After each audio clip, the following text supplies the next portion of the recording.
يوم لا يبشاني ومتوليم شيرا حدا شاشي بحكيوليم يوم لا يبشاني ومتوليم شيرا حدا شاشي بحكيوليم.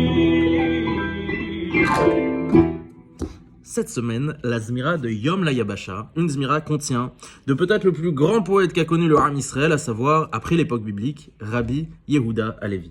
Rabbi Yehuda Halevi, il est né en Espagne à la fin du XIe siècle, très exactement à Tolède, et il fut notamment, dans sa jeunesse, l'élève d'un des plus grands posek halacha, le Rif, Rabbi Yitzhak El-Fassi. Rabbi Yehuda Halevi, il est versé dans tous les domaines que la connaissance peut produire. Il est évidemment versé dans la Torah, dans les sciences, la médecine, la philosophie. Il va même rédiger une œuvre très célèbre, le Kuzari, qui au travers d'un dialogue entre un roi, le roi des Khazars, et un sage juif, va reprendre les différents fondements de la foi juive.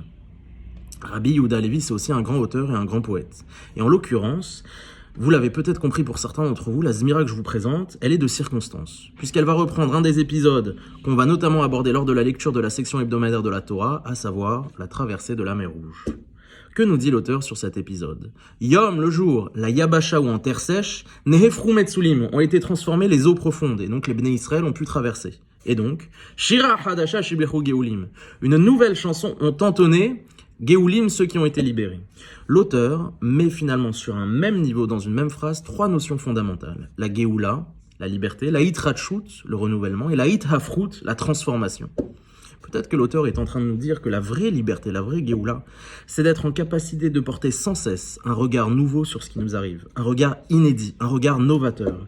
Et que ce regard n'est possible que dans la mesure où on prend conscience, it afrut, de la transformation de la nature. Que la nature, c'est quelque chose qui n'est pas figé. Il n'y a aucune souffrance, aucune douleur qui est immuable, qui est absolue. Tout peut se transformer à n'importe quel moment. En prenant conscience de cette idée-là, alors notre regard est sans cesse renouvelé sur ce qui nous arrive, et Be'ezrat Hashem, on peut se libérer. On peut se libérer de nos entraves qui nous embourbent parfois dans l'habitude, les schémas de répétition et la souffrance. Be'ezrat Hashem, qu'on puisse mériter de se libérer nous-mêmes et souhaiter une libération très prochaine des otages.